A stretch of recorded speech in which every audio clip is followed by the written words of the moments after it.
ണ്ട് വീട്ടിലിരുന്നും പെണ്ണുങ്ങൾക്ക് മാസം 50,000 സമ്പാദിക്കാം. പെണ്ണുങ്ങൾ അങ്ങോട്ട് വിൽക്കുക. എന്താ അതിന്റെ ഒരു ക്വാളിറ്റി? നിങ്ങൾ ആദ്യം 10,000 ഇൻവെസ്റ്റ് ചെയ്യണം. എന്നിട്ടോ ശേഷം നിങ്ങളെ വലതുഭാഗത്ത് മണി ചെയിൻ പോലെ നിങ്ങൾ പിരമിഡുകൾ ഉണ്ടാക്കണം. നിങ്ങൾ 5 ആളെ ചേർത്താൽ ആ 5 ആളെ ചേർത്തതിന്റെ കൂലി നിങ്ങളെ കൂട്ടത്തിലേക്ക് വരും. പറഞ്ഞാൽ ഞാൻ അതിന്റെ കൂടെ ചേർന്നു. ഞാൻ എന്റെ വാപ്പ, എളാപ്പ, മൂത്താപ്പ, അമ്മാവൻ, അമ്മായി എല്ലാരും ഇതിൽ ചേർത്തു. വലത് ഇടത് 5 ആളെ ചേർത്തു. ഭാര്യ വീട്ടുകാരാ, മൂപ്പര ബാക്കിയുള്ള പിയാപ്പിളാര എല്ലാരെയും കൂട്ടി. ഞാൻ അവർക്ക് കൊടുത്തൊരു വാഗ്ദാനം എന്താ? നിങ്ങൾ 50,000 ഇട്ട മാസങ്ങൾക്ക് ഞാൻ 2,000 തരും. ഇത് എനിക്ക് ഇടുന്ന കിട്ടി എനിക്കൊരു ഉറപ്പില്ല. എനിക്കവൻ തരും എന്നുള്ളൊരു ഊഹേ ഉള്ളൂ. എനിക്ക് അവൻ ഞാൻ ഇടുന്നിടത്തുനിന്ന് തരും എന്നുള്ളൊരു ഊഹം. അവസാനം ഇതെല്ലാടി ഓലെല്ലാരും കൊണ്ട് ചുട്ടു.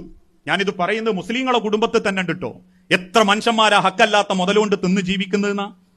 ഇതുപോലെ നെറ്റ് മാർക്കറ്റിങ്ങുകളിലും അല്ലാത്ത സ്ഥലത്തും പൈസ കൊണ്ടിട്ടിട്ട് ആരും അറിയാണ്ട് ഇത് പൊളിയുമ്പോഴാ മട്ടിൽ എല്ലാവരും അറിയാം. കാരണം എന്താ? ഓന്റെ മുഖം ഇങ്ങോട്ടൊരു കാർമേഘാവും. പള്ളിയിൽ ഒന്ന് ഉസ്താദിന്റെ കൈയടിച്ചിട്ട് പറയണം, ഉസ്താദ് ദ്വാരക്കണം. എന്തേ മനസ്സിനൊരു സമാധാനമല്ല. എന്താ?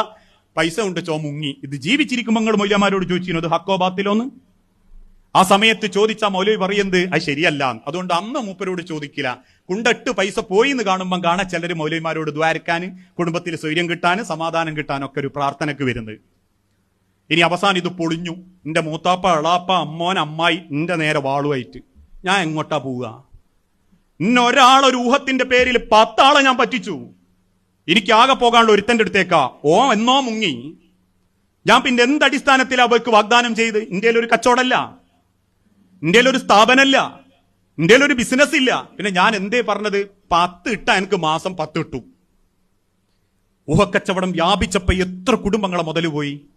എത്ര ആളിപ്പം സങ്കടപ്പെട്ട് ജീവിക്കുന്നുണ്ട്. ഇസ്ലാമിലെ സാമ്പത്തിക നയം, മനുഷ്യരെ ഒരാളെ ശരീരം വയർക്കാതെ കിട്ടുന്നതൊന്നും നിങ്ങൾക്ക് ഹലാലാവൂല. അത് ഇന്ന് കിട്ടിയാ നാളെ പടച്ചോൻ വേറെ വൈക്ക് കൊണ്ടുപോയിട്ടുണ്ട്. സമ്പാദിച്ചു വെച്ചോളൂ ഇഷ്ടം പോലെ ആളെ പറ്റിച്ചിട്ട്. ഇതെല്ലാം നിനക്ക് ഹോസ്പിറ്റലിൽ കൊടുത്താലും തീരാത്തത്ര ഒരു വേദനയിലേക്ക് പടച്ചോൻ നമ്മളെ കൊണ്ടുപോകുന്നുണ്ട്. അത് അള്ളാന്റെ കൗല, അള്ളാന്റെ ഹബീബിന്റെ കൗലാണ്. ഇമാം തുബറാനി അടക്കം പറഞ്ഞിട്ടുണ്ട്, സമ്പാദിക്കുന്നവർ ഹറാമ് സമ്പാദിക്കട്ടെ, നിങ്ങളതിൽ വേവലാതിപ്പെടണ്ട. സമ്പാദിച്ചു കൂട്ടിയത് മുഴുവനും കണ്ണുനീരോടെ ചെലവാക്കുന്ന ഒരവസ്ഥയിലേക്ക് അള്ളവനെ എത്തിച്ചിട്ടല്ലാതെ ഈ മണ്ണിന്റെ മുന്നിൽ നിന്ന് പടച്ചോൻ ഒരാളെയും തിരിച്ചു വിളിക്കൂല. ഇസ്ലാമിലെ സാമ്പത്തിക നയം അള്ളാന്റെ ഹബീബ് പഠിപ്പിച്ച. സുബഹി നിസ്കരിച്ച് എഴുന്നേറ്റ് പോകുന്ന ഒരു സ്വഹാബി പെട്ടെന്ന് എഴുന്നേറ്റ് പോകുന്നത് കണ്ടപ്പം റസൂല് ചോദിച്ചില്ലേ, എങ്ങോട്ടാണോ ദിക്റൊന്നും ചെല്ലാതെ? റസൂലെ, മക്കള് പട്ടിണിയാ. അതിന് അയൽപ്പക്കക്കാരന്റെ ഈത്തപ്പഴം കൊലച്ച് വീണിട്ടുണ്ട് നബി എന്റെ പറമ്പക്ക്. അതെടുത്തിട്ട് ഇനി കോന്റെ പറമ്പക്ക് ഇടണം. എന്റെ മക്കൾ എഴുന്നേറ്റാൽ അവരത് തിന്നുകളയും. ഇസ്ലാമിന്റെ സാമ്പത്തിക രംഗത്തുള്ള സൂക്ഷ്മതയാ